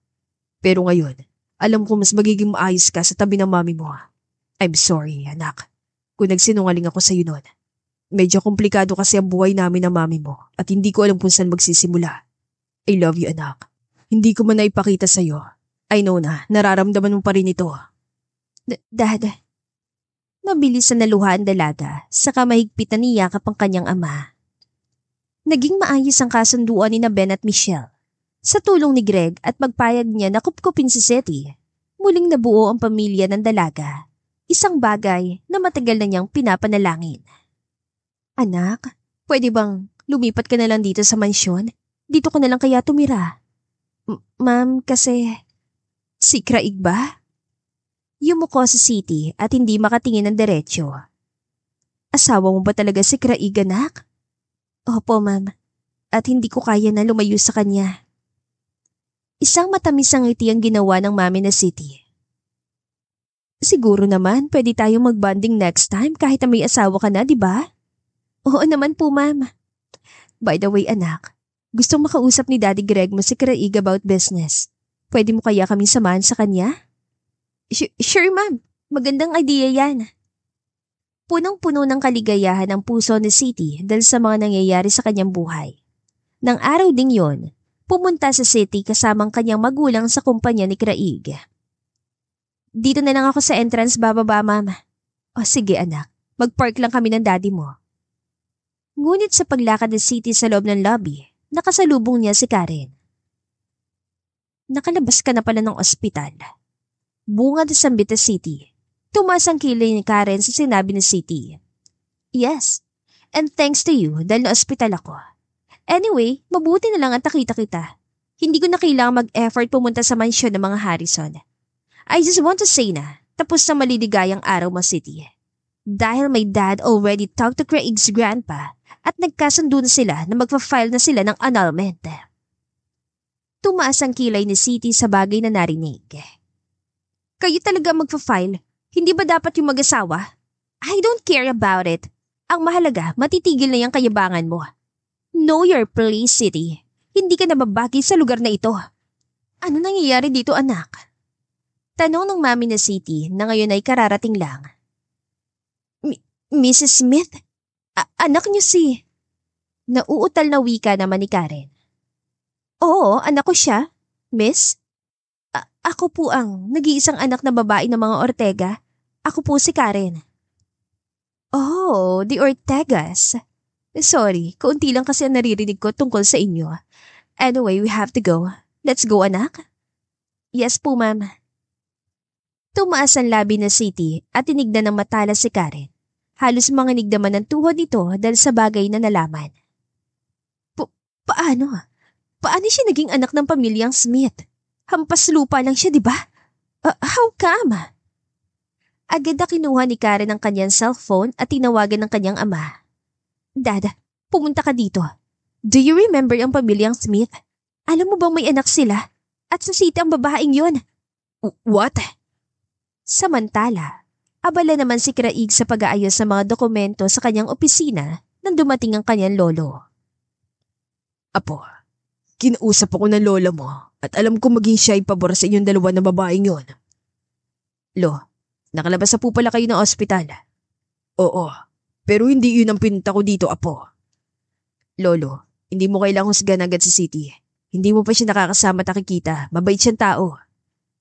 Alam ko, iho. Kaya nga ako nandito upang itama ang maling nagawa ko. Po? Sabi ng lahat sa akin ng lola mo at maging ang CCTV sa bahay ay pinakita na rin niya sa akin. Napanood ko kung gaano katapang ang napili mong asawa at masasabi kong kakaiba ang taste mo. Anyway, ang pagsagip pa lang niya sa'yo ng bata kay sapat na para mapatunayang mabuti siyang babae. Pasensya ka na, Craig, kung labis kong tinutulan ang mga desisyon mo. Matanda ka na talaga. Grandpa, ako nang bahalang kumausap sa mga Ortega. Alam kong wala naman din sila magagawa kahit na ano pang sabihin nila. Lumapit ang matanda kay Craig at hinawakan ng balikat ito. Alam kong kasal na kayo ni City pero wala akong nangyari noon. I want you to do a renewal of vows para makadalo naman ako. Isang malaking ngiti ang lumabas sa labi ni Craig. Sige pulo. Anyway, ito. Kumunot ang noon ni Craig na makitang isang maliit na glass box sa kamay ng matanda. Ito ang engagement ring namin na lola mo na binigay pa ng daddy mo sa mami mo. Ngayon naman ay ibibigay ko to sa'yo. Gusto kong maging mahalagang araw ang bagay na ito sa'yo at mas maging sentimental. Gamitin mo ang singsing na ito, Craig. Salamat, Grandpa. Maya-maya lang, sabay na napalingon ng dalawa nang bumukas ang pinto ng opisina. City? Agad na tinago ni Craig ang hawak na singsing. Mr. Greg Smith, what brought you here? Tanong ng lolo ni Craig sa lalaki. Mabuti naman na nandito ka. Actually, pumunta kami dito dahil nalaman namin ang tungkol sa pagpapakasal ng anak namin sa City sa nag-iisang tagapagmana ng iyong kumpanya. So, nandito kami to give a proposal. Ganun ba? Mabuti naman at nabuo ng inyong pamilya. Halika kaibigan, pag-usapan natin ng mga bagay na yan sa conference room. Sambit ng lolo ni Craig at inaya ang daddy na City na makipag-usap sa kanya privately. Naiwan naman nakangiti sa City at Craig habang minamasdan ng mga ito. Nakakatuwa naman na sa wakas, nagkasundo na rin ang pamilya natin. Saan ni City? Tama, mabuti na lang at naging maayos na lahat. Ang totoo, kahit ako hindi makapaniwala na maayos pa to. But then, here we are. Sandali City, do you want to go somewhere? Saan naman? Sa isang lugar kung saan tayong dalawa lang ang naroon. Wow, parang interesting yan ah. Magkahawak ang kamay na tumakbo ang dalawa palabas ng opisina. Look, ikaw na muna ang bahala sa lahat ah. Okay po sir. Samantala, nanginginig sa galit ang mga Ortega na malaman nila ang balita. Kumalat sa social media tungkol sa pagkakaisa ng pamilyang Smith at ng mga Harrison. Wala namang magawa si Karen dahil maging ang kanyang ama ay hindi na rin kinausap ng lolo ni Craig. Dad, ganito na lang ba yun? Hayaan na lang ba natin na makuha ng mga Smith ang spotlight? Bagsak ang balikat ang daddy ni Karen at tulala ang mga matang nakatingin sa kawalan. Dad, ano na? Sorry anak.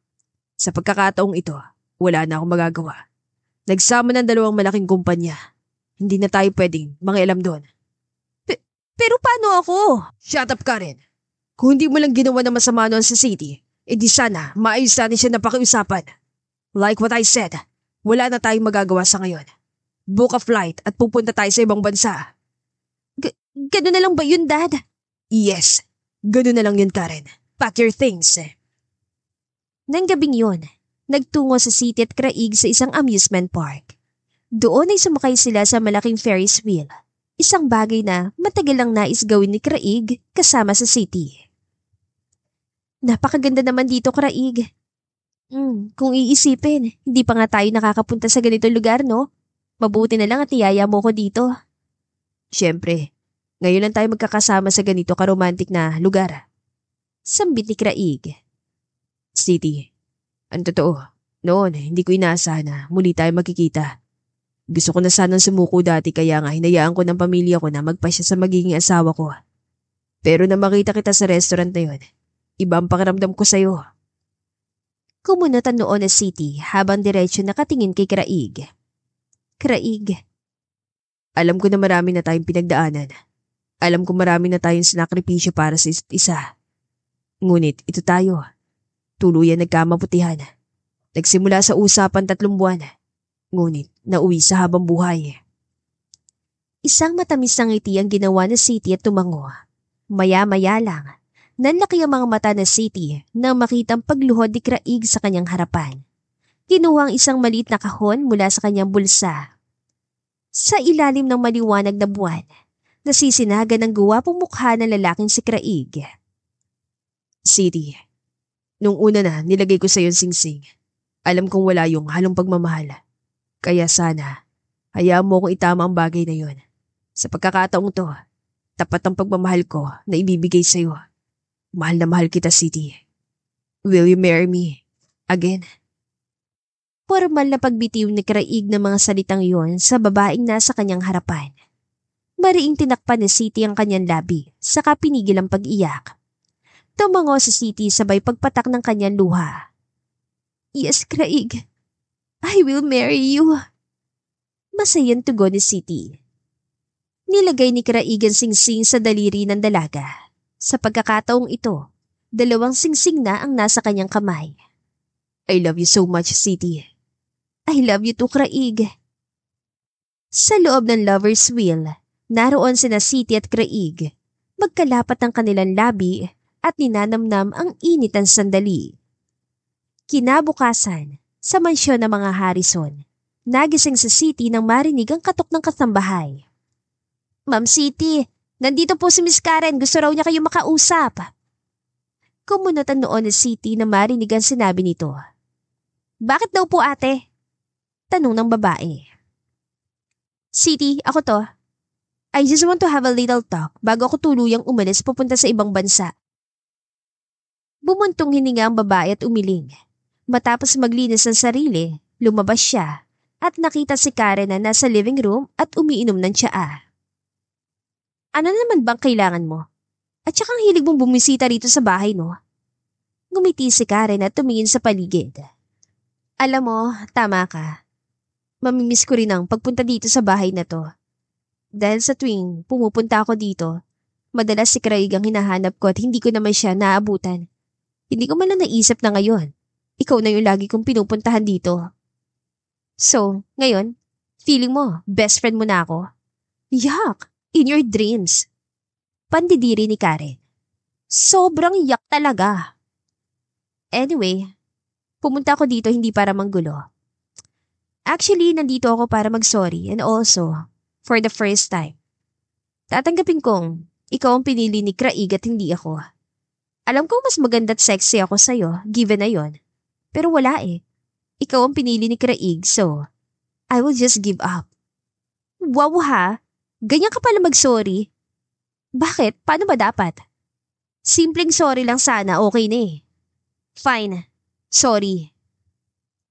Nilahad ni Karen ang kamay niya sa harapan ng City, saka umikot ang mga mata na animoy nagtataray pa rin. Impit na natawa naman sa City sa inakto ng babae. Alam mo ikaw, sa tingin ko okay ka rin namang maging kaibigan eh. No, I don't think we will fit as a friend. I know you are one of the Smith family, pero hindi ko pa rin makakalimutan yung pinainom mo sa akin ng tubig sa inodoro. Natawa na lang sa City sa bagay na narinig. Ikaw din naman hindi ko makakalimutan na tinapunan mo ko ng maruming tubig. Umikot ang mga mata ni Karen. Tinanggap naman ni City ang mga kamay niyang kanina pa nakalahad.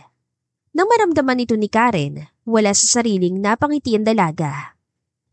Ay nako, bakit ba kasi ikaw pa yung nagustuhan ni Craig? Ang totoo, hindi ko rin alam Pero okay lang.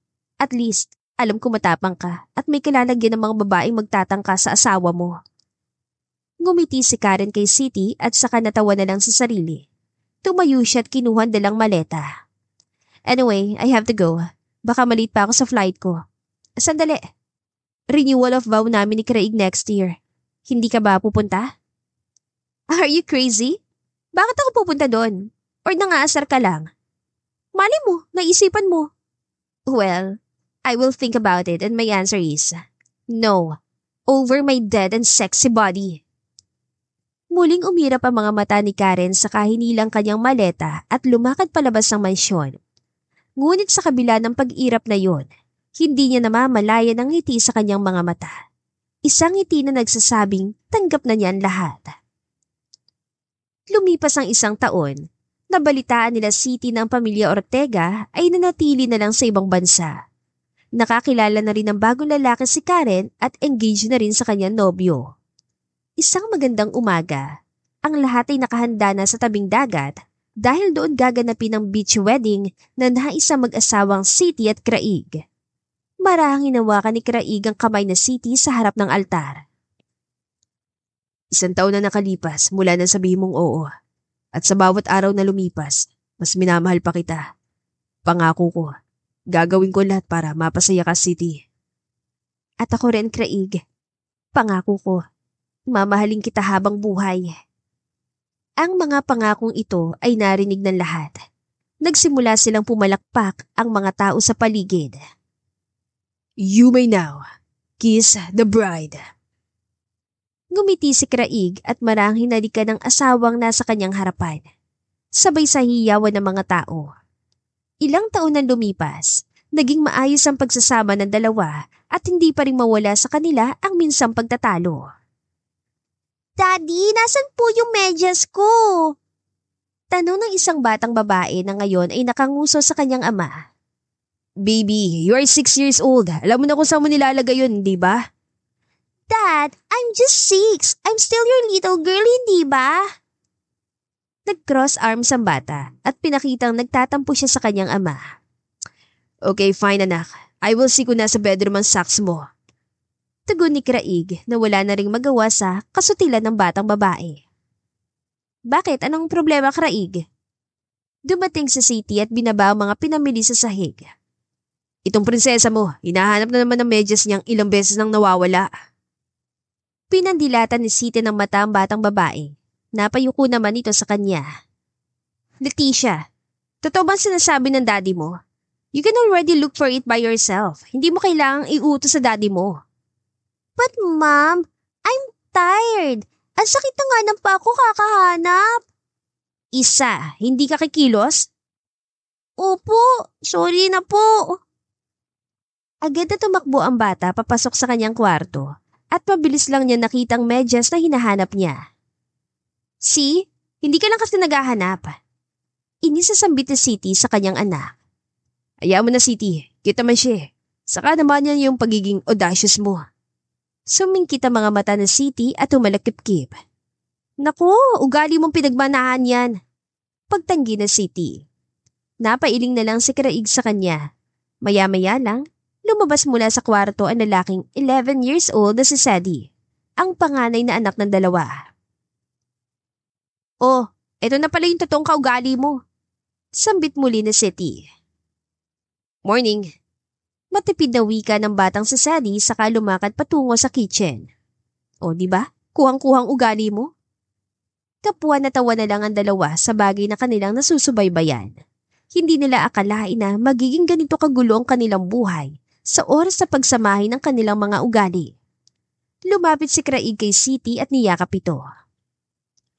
Thank you for giving me this kind of family. I love spending the days with you. Ako rin. Thank you for this. Kahit minsan masakit sa ulo tong mga anak mo. Ano kaya kung gumawa naman tayo ng mabait na bata? Mabait na bata? Pilyong umiti si Craig kay City.